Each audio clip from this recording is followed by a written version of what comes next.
በዘመናዊው የክርስትና ታሪክ ውስጥ እምብዛም የማይሰማ ታሪካዊና ትልቅ ትርጉም ያለው ክስተት በእንግሊዝ ሀገር ተመዝግቧልም። የፕሮቴስታንት እምነት ተከታይ የነበረችው ሆፕ ቸርች ሃሊፋክስ የተሰኘ ቤተክርስቲያን ከመላው ማህበረሰቡ ጋር በመሆን የኦርቶዶክሳዊ ተዋህዶን እምነት በይፋ መቀላቀሉን አስታውቋል።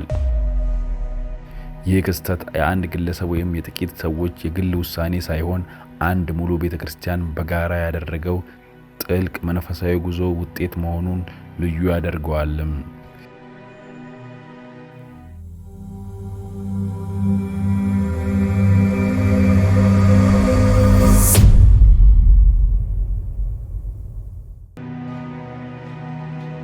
የጉዳዩ መነሻ ሆፕ ቸርች ሃሊፋክስ በራሱ ድረገጽ ያወጣው ይፋዊ መግለጫ ነው። በመግለጫው መሰረት የቤተክርስቲያኗ መሪዎችና ምዕመናን ላለፉት 5 ዓመታት ስለ ኦርቶዶክስ እምነት ጥልቅ ጥናት ሲያደርጉ ቆይተዋል። ይህ የረጅም ጊዜ ምርምርም የፕሮቴስታንት አስተምሮን ትተው የቀደመችውንና ሐዋርያዊት የሆነችውን የቤተክርስቲያን ስር ለመከተል አስችሏቸዋል። በማስታወቂያቸውም ኦርቶዶክስ ቀጥተኛዋ መንገድ ናት በማለት እምነታቸውን የገለጹ ሲሆን በተለይም የድንግል ማርያምና የቅዱሳን አማላጅነት መቀበላቸውን በግልጽ አስፍረዋል። ይህ ሽግግር ድንገተኛና ስሜታዊ ውሳኔ ሳይሆን በመመርመር የቤተክርስቲያን አባቶች ጽሑፎችን በማንበብና በጥንቃቄ በተደረገ ውይይት የተገኘ ብርሃንን በምልአት የማየት ሂደት እንደሆነ መስክረዋል። ይህ ክስተትም በምዕራቡ ዓለም ውስጥ እየታየ ያለውን ሰፋ ያለ መንፈሳዊ አዝማሚያ የሚያሳይ ቁልፍ ማሳያ ነው። ብዙዎች በዘመናዊ የክርስትና ቅርንጫፎች ውስጥ አገኘዋለሁ ያሉትን ታሪካዊና ስርዓታዊ ክፍተት ለመሙላት ወደ ጥንታዊው የክርስትና ስሮች ለመመለስ መጓጓታቸውን ያመለክታል። የሆፕ ቸርች ታሪክ ይህ ፍለጋ ወደ ምን አይነት ተጨባጭ ውጤት ሊያመራ እንደቻለ ሕያው ምስክር ነው።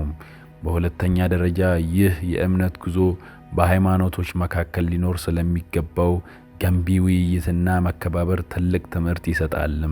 አንዱን እምነት ትቶ ወደ ሌላኛው መሄድ ብዙውን ጊዜ እንደ ክህደት በሚቆጠርበት ዓለም ይህ ማህበረሰብ ሂደቱን በእውቀትና በጥንቃቄ በቅን ፍለጋ ላይ መስርቶ ማከናወኑ ለብዙዎች አርአያ ሆኗል።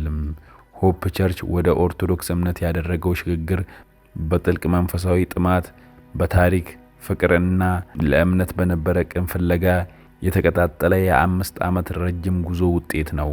ጉዞው ከመጀመሩ በፊት ሆፕ ቸርች ሃሊፋክስ በፕሮቴስታንት እምነት መሰረት ላይ የጸና ነበር። እንደ አብዛኞቹ የፕሮቴስታንት አብያተ ክርስቲያናት የእምነታቸው ዋነኛ ምሰሶ ሆላ ስክሪፕቸር ወይም መጽሐፍ ቅዱስ ብቻ የሚለው መርህ ነበር። ይህም ማለት ለክርስትና እምነትና ሕይወት ብቸኛና የመጨረሻ ስልጣን ያለው ምንጭ መጽሐፍ ቅዱስ ብቻ ነው ብለው ያምኑ ነበር። የአምልኮ ስርዓታቸውም በስብከት በዝማሬና በማህበረሰብ ህብረት ላይ ያተኮረ፣ ከኦርቶዶክሳዊው የቅዳሴ ስርዓት ይልቅ ቀለል ያለና መደበኛ ያልሆነ ቅርጽ የነበረው ነው። ነገር ግን በዚህ ማዕቀፍ ውስጥ ሆነው ሳለ አንዳንድ ጥያቄዎች ማቆጥቆጥ ጀመሩ። የቀደመችው ቤተክርስቲያን ምን ትመስል ነበር? ከሐዋርያት ዘመን ጀምሮ ለ1500 ዓመታት ክርስቲያኖች ያምኑትና የተገብሩት የነበረው ክርስትና ምን አይነት ነበርም? የቤተክርስቲያን ታሪክና ትውፊት በመጽሐፍ ቅዱስ ትርጓሜ ላይ ያላቸው ሚና ምንድነው? የሚሉት ጥያቄዎች ወደ ጥልቅ ፍለጋ መርተዋቸዋል። ይህን ተከትሎ የተጀመረው የ5 ዓመት የጥናትና ምርምር ሂደት የማህበረሰቡን አመለካከት ቀስ በቀስ የቀየረ ወሳኝ ምዕራፍ ከፈተ። ጥናታቸው በመጽሐፍ ቅዱስ ብቻ ሳይሆን የክርስትናን የመጀመሪያዎቹን ክፍለ ዘመናት ታሪክ በጥልቀት መረመረ። በተለይም በቀደሙት የቤተክርስቲያን አባቶች እንደ ቅዱስ አግናጢዮስ ዘአንጾኪያ፣ ቅዱስ ጀስቲን ሰማዕት፣ ቅዱስ ፖሊካርፐስና ቅዱስ ቄርሎስ ዘኢየሩሳሌም ጽሑፎች ላይ ትኩረትን አድርገዋል። እነዚህ ጸሐፊዎች የሐዋርያት ደቀ መዛሙርትና የቅርብ ተተኪዎቻቸው ስለነበሩ ስለ ቀዳማዊቷ ቤተክርስቲያን እምነትና ስርዓት ቀጥተኛ ምስክርነት ይሰጣሉ። በዚህም ምርምር ቀደምት ክርስቲያኖች ስለ ቅዱስ ቁርባን የነበራቸው ግንዛቤ ህብስቱና ወይኑ በእርግጥም የክርስቶስ ስጋና ደም ነው ሪል ፕሬዘንስ ብለው እንደሚያምኑ፣ ይህ ከፕሮቴስታንታዊው ተምሳሌታዊ ግንዛቤ በእጅጉ የተለየ ነበር።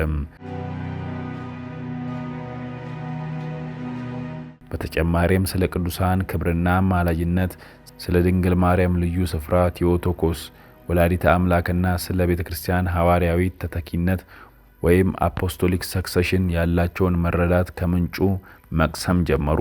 ሰባቱ ዓለም አቀፍ የቤተ ክርስቲያን ጉባኤያት ያስተላለፏቸውን ውሳኔዎች፣ ቀኖናዎች የክርስትናን እምነት ከኑፋቄ ለመጠበቅ የተደረጉ ታሪካዊና መለኮታዊ ጥረቶች መሆናቸውን አምነው ተቀበሉ። ይህ ሁሉ ጥናት በግለሰብ ደረጃ ብቻ ሳይሆን በማህበረሰብ ደረጃ በውይይትና በጋራ ንባብ የታገዘ ነበርም።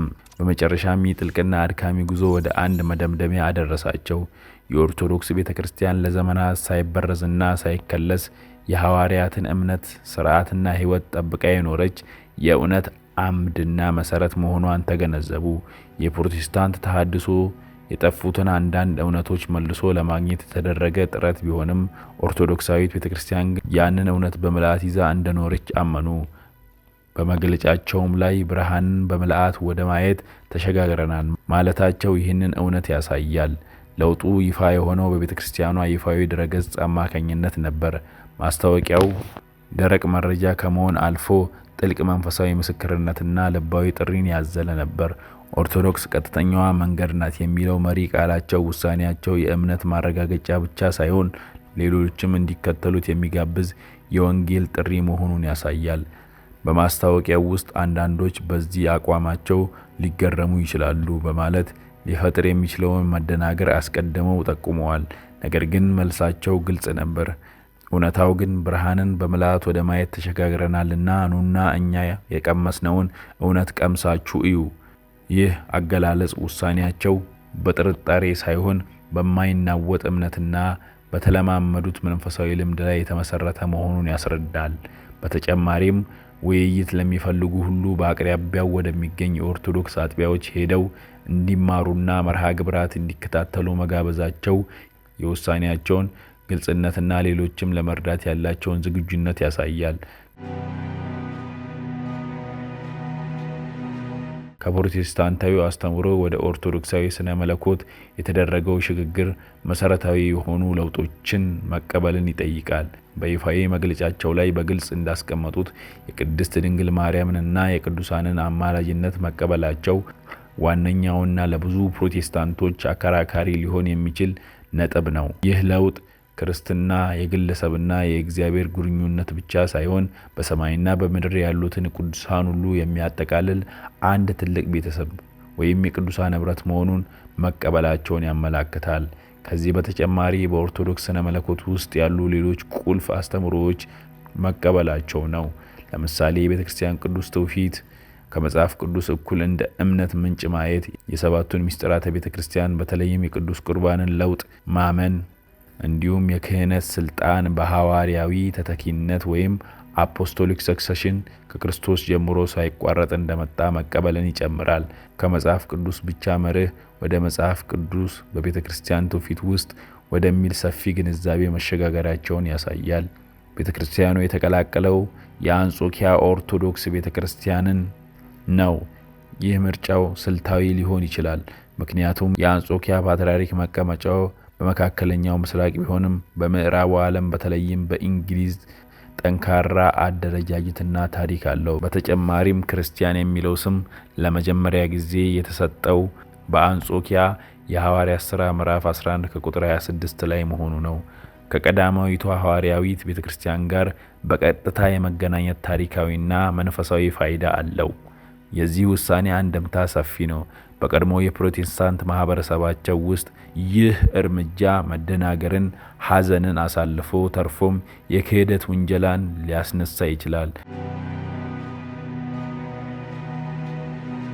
በሌላ በኩል እውነትን መፈለግን ለሚፈልጉ ሌሎች ፕሮቴስታንት እንደ አርአያና መነቃቂያ ሆኖ ሊያገለግል ይችላል። በኦርቶዶክስ ማህበረሰብ ውስጥ ደግሞ ይህ ዜና ታላቅ ደስታና የእንኳን ደህና መጣችሁ መንፈስን ይፈጥራል።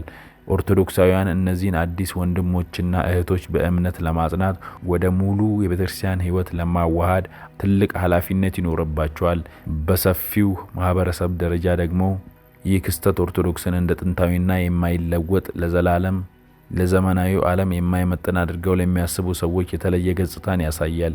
እውነታን በመፈለግ ላይ የተመሰረተ እንዲህ ያለ ጉዞ የኦርቶዶክስ ሃይማኖትን ሕያውና ዛሬም መልስ ያላት መሆኑን ያስመሰክራል።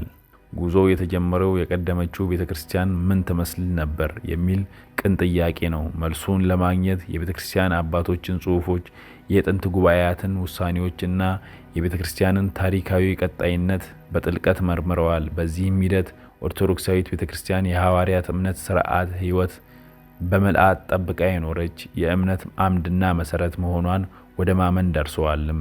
ይፋዊ ማስታወቂያቸውም ይህንን ቁርጠኝነት የሚያንጸባርቅ ነበር። ብርሃንም በምልአት እንዳገኙ በመመስከር ለሌሎች ይህንን እምነት እንዲቀምሱ ጥሪ አቅርበዋል። ይህ ሁሉ ሲጠቃለል የሆፕ ቸርች ታሪክ ለእምነት የሚከፈል ዋጋን እና በቅንነት የሚደረግ ፍለጋን በመጨረሻው እረፍት እንደሆነ የሚያሳይ ሕያው ምስክር ነው። ውድ ተመልካቾቻችን ለዛሬ አዘጋጅተን ያቀረብንላችሁ ታሪክ ይህንን ይመስላል። ዘውትር አዳዲስ ቪዲዮ ስንለቅ እንዲደርሳችሁ ቻናላችንን ሰብስክራይብ እያደረጉ ይቆዩን።